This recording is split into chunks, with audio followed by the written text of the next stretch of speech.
Hey guys, and welcome to another episode of Woke by Accident podcast.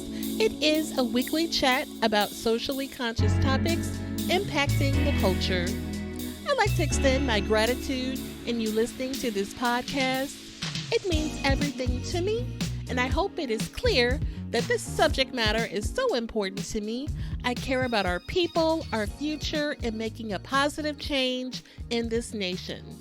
This episode is powered by Poddex. Do you find it difficult to come up with content ideas for your podcast? Or perhaps you've gotten stuck during an interview with a guest where you just have nothing more to ask? Try Poddex today. Poddex is the best all-in-one podcast idea generation tool. You get everything from episode ideas to interesting conversation starters for interviews, engaging discussions for your live streams, and even social media content ideas. With this tool, you don't have to spend weeks trying to come up with content for an episode or unique questions for your guests. Just shuffle the cards, pick one at random, hit the record button, and get started. Now you can make better content, have more fun while you're at it, and get your viral moment. All with Poddex. Head over to poddex.com and use code C4C.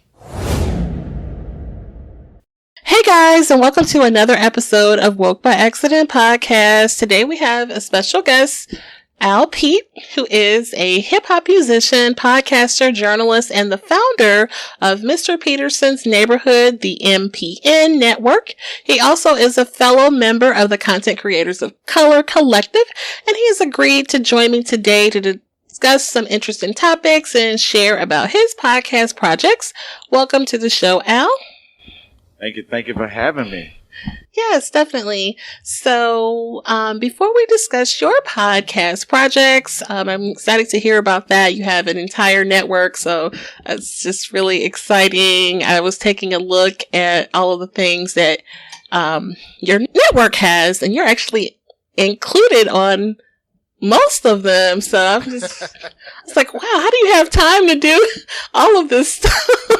How do you have time to do all of this stuff? But it's so exciting. But anyway, before we get into that, I want to pick your brain about some of these topics out in the news right now. So this Joe Rogan topic, which is really, interesting to a podcaster. So I want to see what you thought about that. So initially the concern came from the musicians, Neil Young, and Joni Mitchell, India Arie. I guess the concern from Neil Young, Joni Mitchell was about his comments about COVID. And, he's made these really outlandish comments about COVID initially. And so based on that, they wanted their music removed. And then we hear about the racism the racist comments that he's made, the NDIRE, put out on social media, and it's really been all over the place now. And he's finally made an apology, and Spotify has, taken 100 episodes or so down, but still not separated themselves from him completely. And then another interesting thing about the NDIRE part was that she broke down that, he's getting paid $100 million, where the musicians and podcasters don't, their break or payout is so much lower and different. What is your opinion of this matter with Joe Rogan? So, I read about, they're dedicating like $100 million to marginalized people and all that stuff. Right. Yeah, that's another response they've come back with. So with that one right there, I'm like, I just feel like we're being pacified with that. Like, I'm like, like with anything. I mean, I do have my feelings when it comes to representation, when it comes to us. Granted, I love to see us being represented correctly and being put in that place. But I do feel like a lot of it is like pacifying us. I feel like a lot of it is like, let's just give this to them so they can be quiet. And I'm like, no, I don't agree with that. Like, it goes way beyond the money. Some people are cool with that, but me, right. I'm kind of iffy about that. So why all of a sudden now you want to give us $100 million and it goes in support of marginalized people when Joe Rogan should be like reprimanded to the highest degree, and it doesn't make it any fair that it's that amount because Joe Rogan got that amount when he jumped on Spotify. So now you're gonna split the same amount in the midst of thousands of creators and all that stuff. I just feel like that's kind of pacifying. I feel like that's kind of like a slap in the face. I do think about the Oprah Winfrey situation that just happened, right? I'm like, darn, they really slapped her on the hand. Wait, you mean Whoopi Goldberg? No, not Oprah Winfrey. I'm sorry, Whoopi Goldberg. Yeah. So that situation, I'm like, I'm going to compare it to the Joe Rogan situation, and I'm like, Whoopi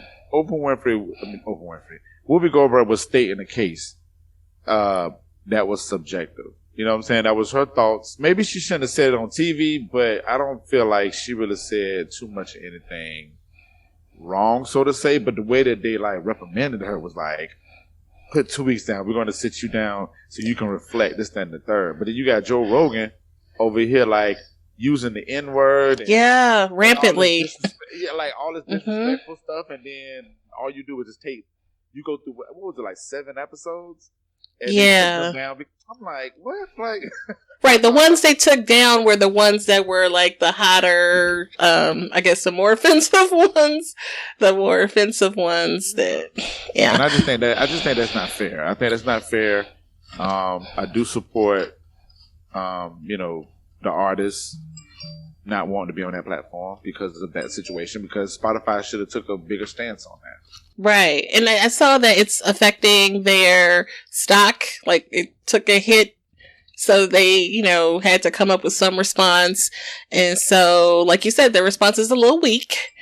And then I also saw that the Obamas are looking to move their podcast relationship from them. So, I don't know if that's going to mean anything. I don't know either. My thing is, I don't know if it's going to, at the end of the day, hurt Spotify. Right. Yeah.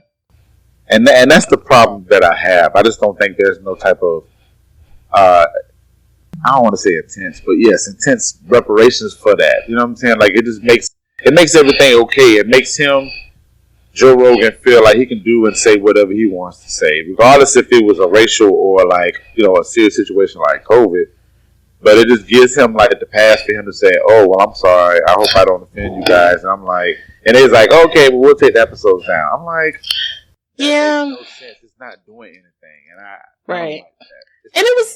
And it was a weak apology because he started off by saying, "Well, black people say the N-word all the time." And it was just like,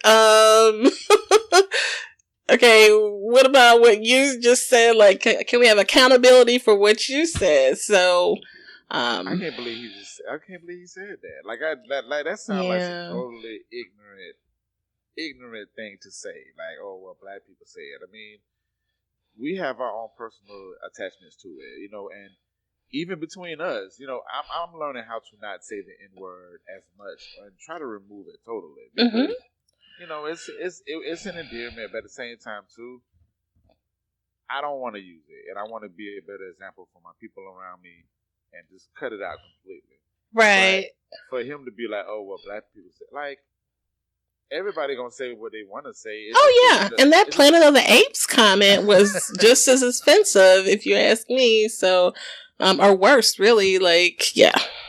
So, I don't like that, and I guess they done with it. I guess it's all said and done now. I mean, they didn't suspend him. They just took the episodes down, and that was that, huh? Like, right. Yeah. And people just gonna be removing themselves from the platform, but I just don't feel like Spotify gonna really get really feel anything unless everybody just be like, "Oh, I'm taking it off." But right, because we still like some of the major artists who haven't really, they've been silent on this. So, like we haven't heard from NDRE in a minute, and here she come.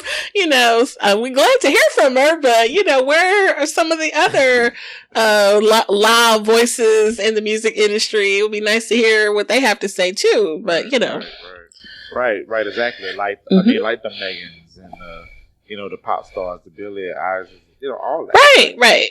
Like those people for sure. But I don't know, man. Definitely. That's crazy. They gonna. I mean, I just feel like nothing gonna change with that, and I hate that that's the case. But I guess find another home or whatever. I mean, we're at a point where we can have our own platforms. I mean, that's true. And I guess they are going to gauge it by the response and the pressure. So I think like they're looking to see like how it's, people are reacting to this and if people are just going to let it go by. And I think like some of the radio hosts are like, oh, everybody said something crazy in there. And I'm like, wow, like, so he is kind of getting a pass from a lot of people in the industry on this. So, yeah. It's unfortunate. It is. And then this other topic I wanted to run by you, since we are in the month of February, which is Black History Month. Out of all months, this is going down. This is going down. Yeah. So in the good state of Massachusetts, there was a school that decided to serve fried chicken to celebrate Black History Month for lunch.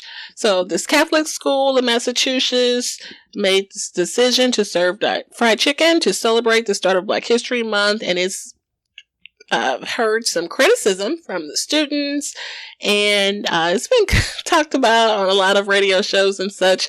What do you think about that? Is that kind of tone deaf? Is fried chicken equate Black history? Like, this is not soul food. We're talking just Black history. So, I just think that's pure ignorance, man. Yeah. Is this a high school or Catholic school? It's like, so I don't want to get too deep into it, but yes, it was board school, okay, high school or whatnot, right? And then supposedly it was a Black lady in the kitchen that they asked, and she said, "Let's make some fried chicken" or something like she suggested it, like she's the Yeah, but the administration did apologize after they received the criticism, obviously.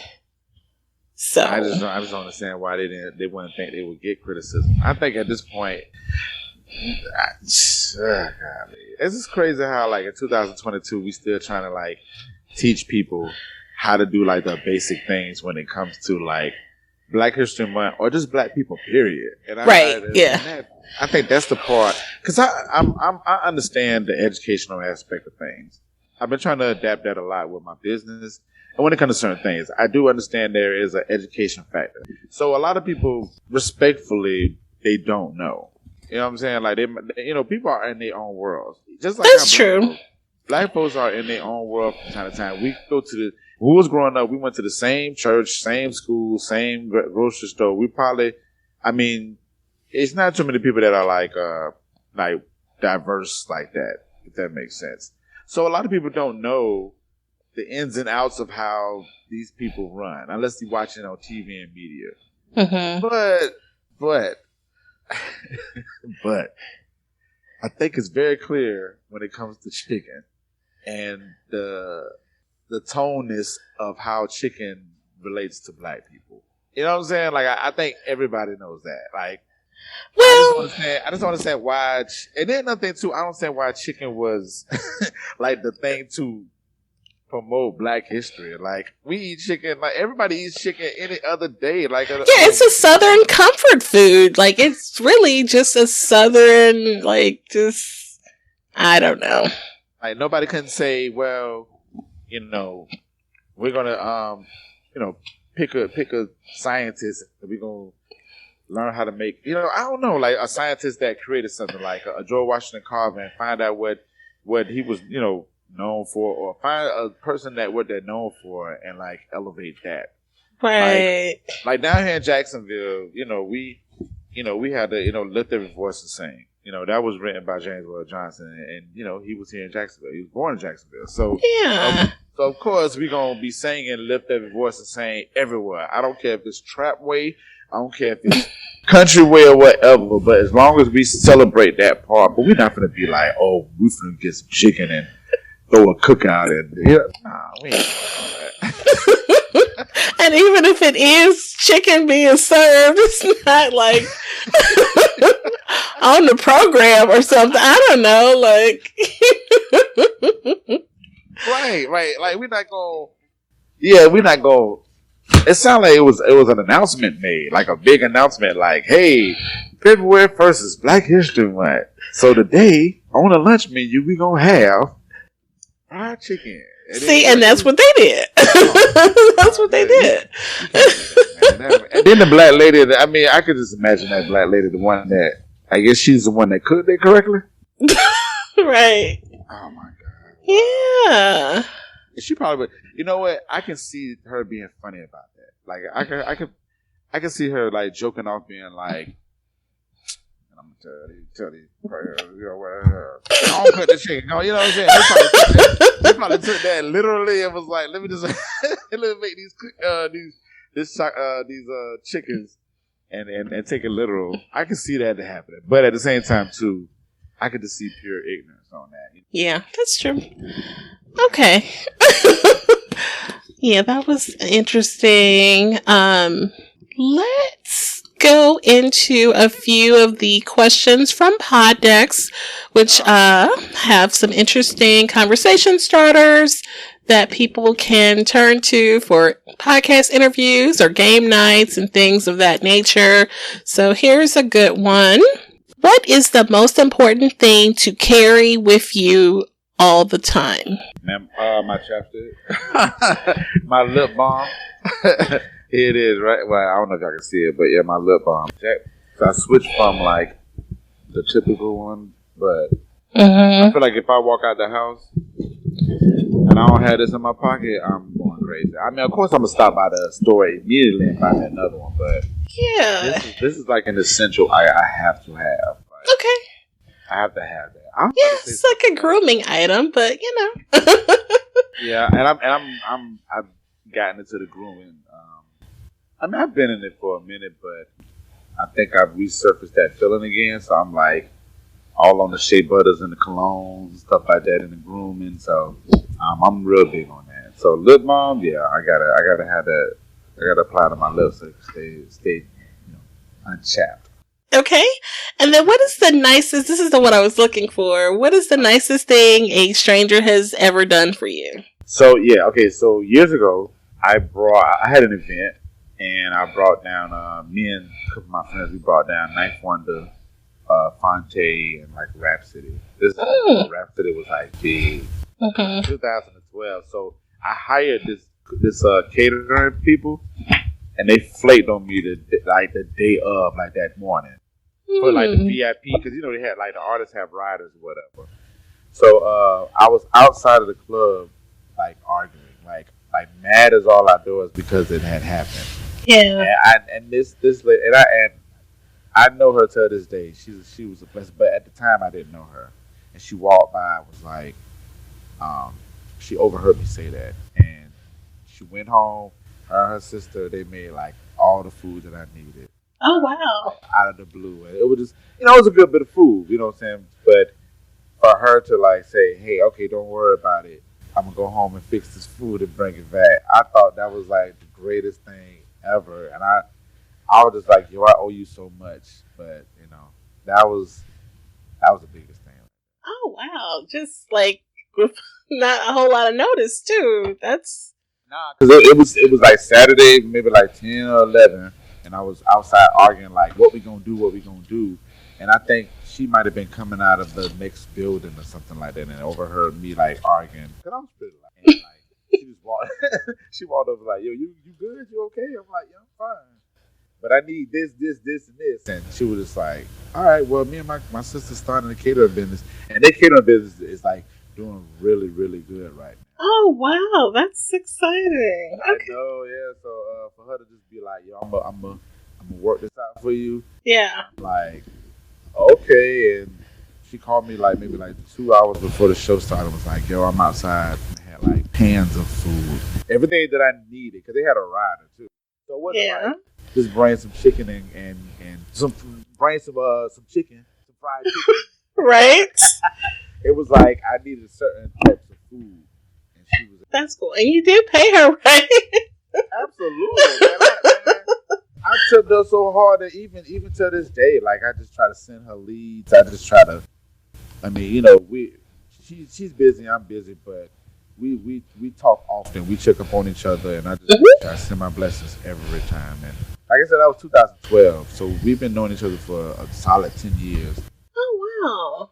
Yeah, so it's every time she has like an event, I'll try to go there. If I can't go, I just buy a ticket and sponsor it or something. You know what I'm saying? But I definitely have made sure she could have took my whole wallet that day. Wow, that's a great story. That makes me think about your gratitude Thursdays. Is that what you call it? Thankful Thursdays. Oh, Thankful Thursdays. That's awesome. It's the same thing. Gratitude, thankful. Yeah. That's why. That's stuff like that make you think like. Mm-hmm. That's awesome. I love to hear things like that. Now, tell us about your podcast network and how that got started. Long story short, my friend, Adriana Sequel, she has a show called Strong Friend Check-In. Oh. Yeah, when you said it earlier, I was like, oh. Yeah. But she was starting a podcast, and she wanted me to be the first person on the show. The first guest. So the studio she was recording, waiting on her. They didn't even show up. So I had like, but it was just for me. And I was like, I was podcasting in there. We recorded her. His show called The Blunt. Another homegirl that had a show. So I was like, it's basically 4 of us. Might as well turn this into a network. And then I just kind of like, I kind of just moved in that because I wanted to see that happen here in Jacksonville. I'm like, let me get we need a hub for podcasters. Awesome. Because you've been doing this a really long time, too. We'll be sure to have those links posted, guys, so we can check out the projects that Al has with his team. Definitely sounds dope, so we want to check those out. And thank you for sharing. At this time, we're going to go ahead and conclude the episode. We greatly appreciate you listening. We invite you to follow us on social media. On Instagram, it is Woke by Accident Podcast. On Twitter, it is Woke by. On Facebook, it is Woke by Accident Podcast. We also have the new website up, www.wokebyaccident.net. Please check us out and also follow us on all of your favorite streaming platforms, and please leave a review and share feedback. You can also reach out by Gmail, wokebyaccident@gmail.com. And every time you listen, we appreciate it so much. Thank you for listening and take care.